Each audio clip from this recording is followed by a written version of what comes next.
All right. Good morning, people of YouTube. So this time we are returning with a fan favorite. We have the return of Alphamon for Bt11.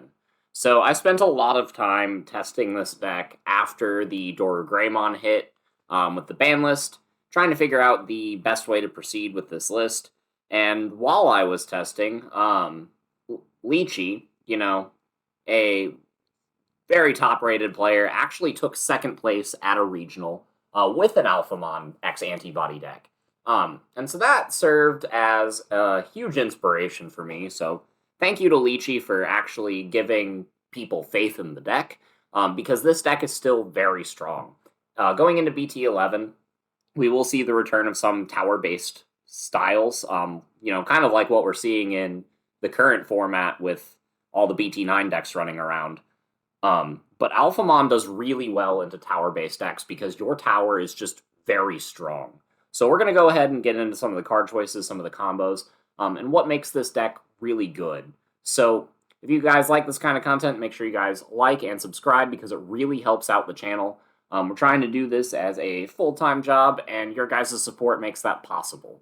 So going ahead with the Digitama, we got 4 copy of Doraemon. That's all you need. It's all you'll probably need until we get the Royal Knight set with a better Doraemon, potentially as the Black Egg. But right now, this card is very strong. We got, into the rookies, 4 copies of Doraemon because it's the best one. We got 3 copies of Ryudamon. The decoy kind of sucks, but sometimes it's really good at protecting your Alphamon if you can get this under another stack. But being able to on-play and search the top 3 for more combo pieces is very good. And then for the last X antibody rookie, we got 2 copies of the new Doraemon. Discard 1, draw 2 is very strong. There are a lot of X antibody targets in the deck that you can pitch with this. However, you could bump these up if you wanted to take out the 4 copies of Sunnerizamon that I'm playing. So this card needs a little bit of explaining. People go off and on with this card in X antibody style lists, because this isn't an X antibody card. Ultimately, this hurts your consistency because you can't grab it off of the Dorumon or the Ryuda. You can't pitch it off of the discard Doru.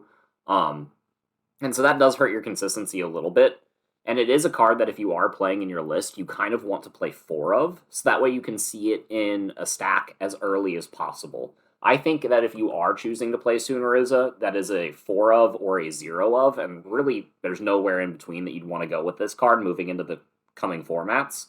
But this card increases your power ceiling so much.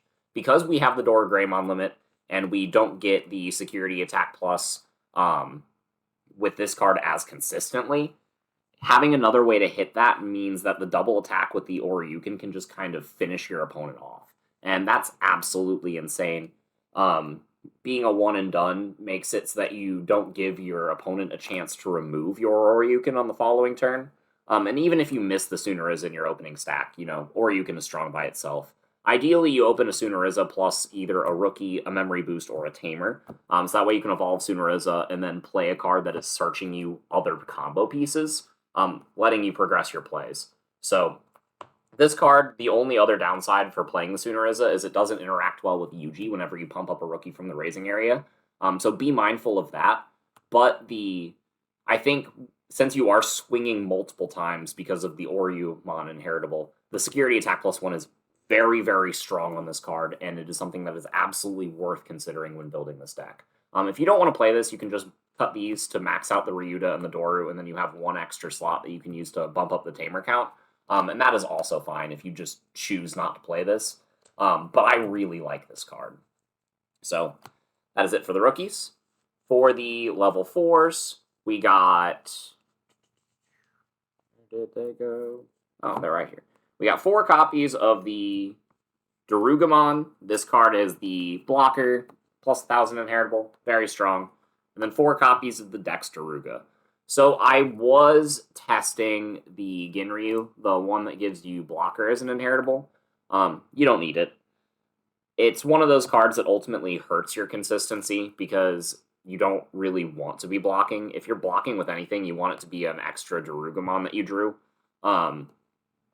But having that card and trying to get that in your stack is a little bit clunky. You don't want to bog yourself down on too many level 4s because you really only need to build up one stack before you're winning the game.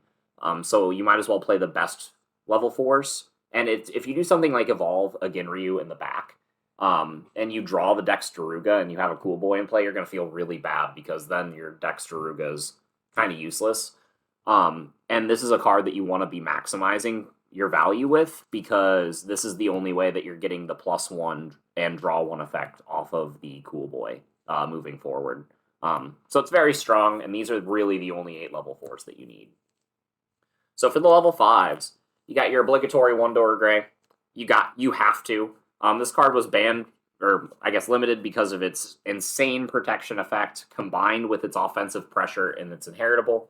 And it's the complete package. It does everything you want to do.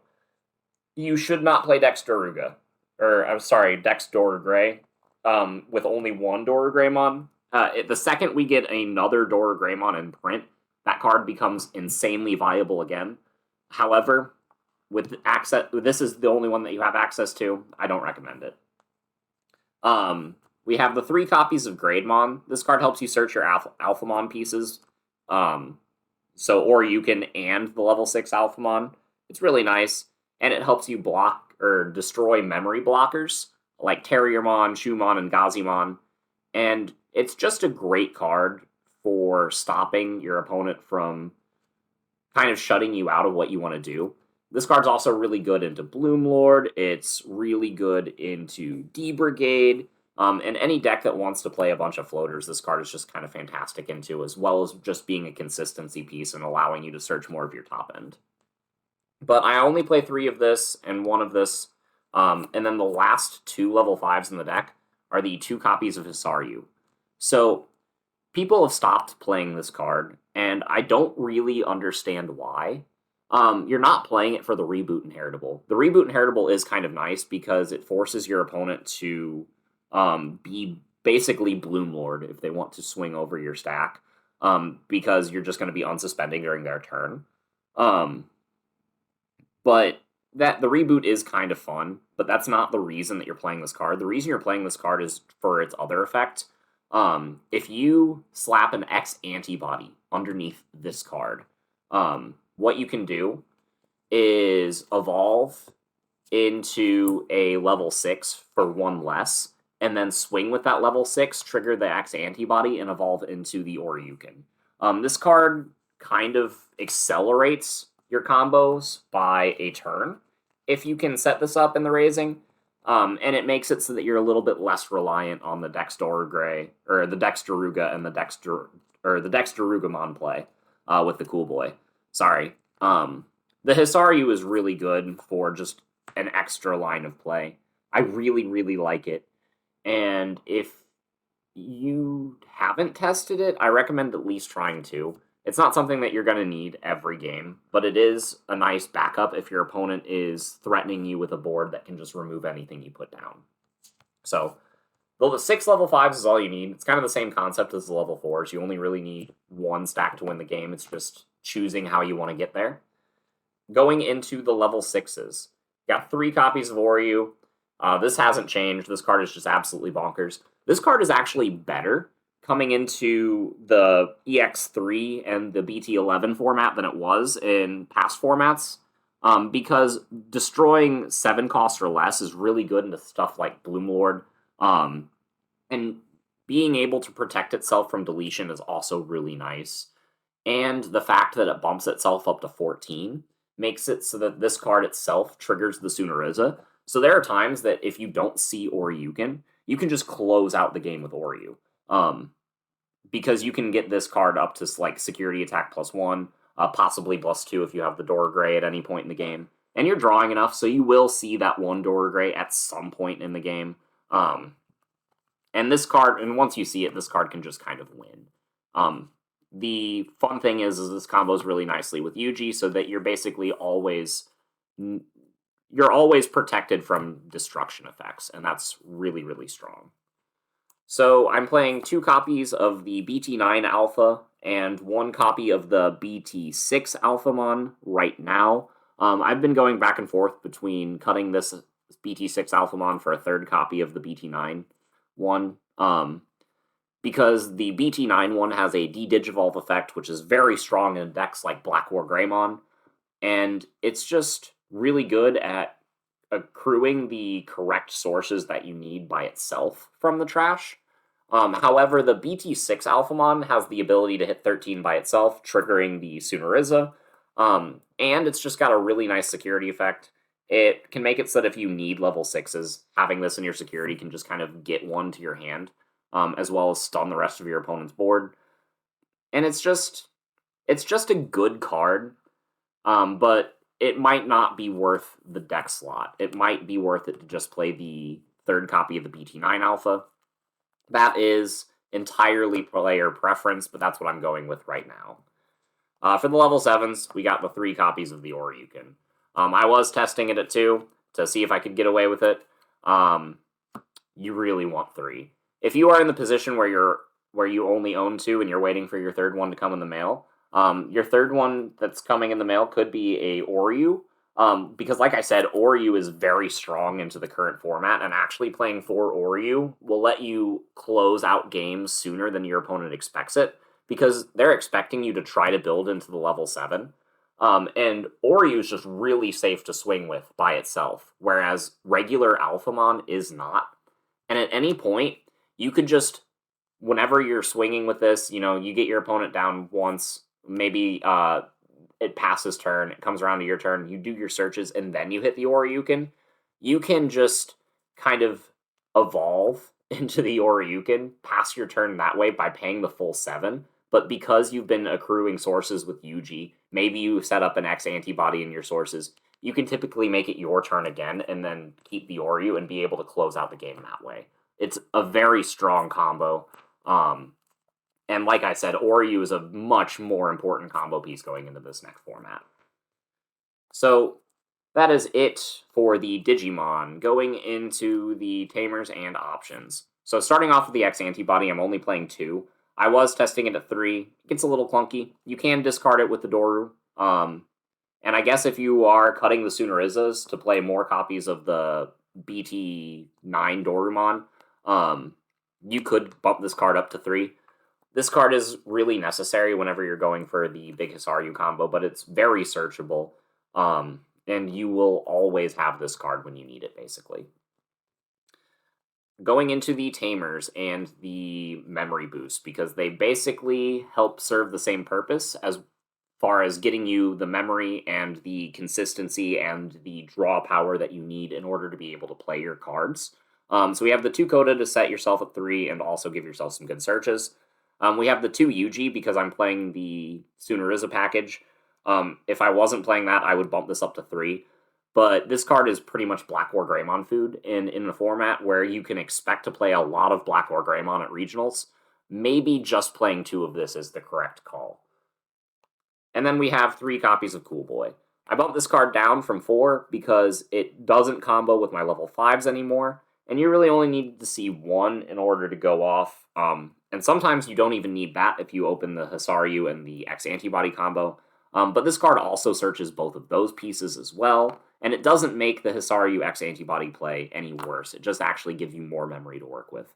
So I do think this Tamer lineup is really strong, and I am playing 3 copies of the Black Memory Boost to supplement some of this consistency.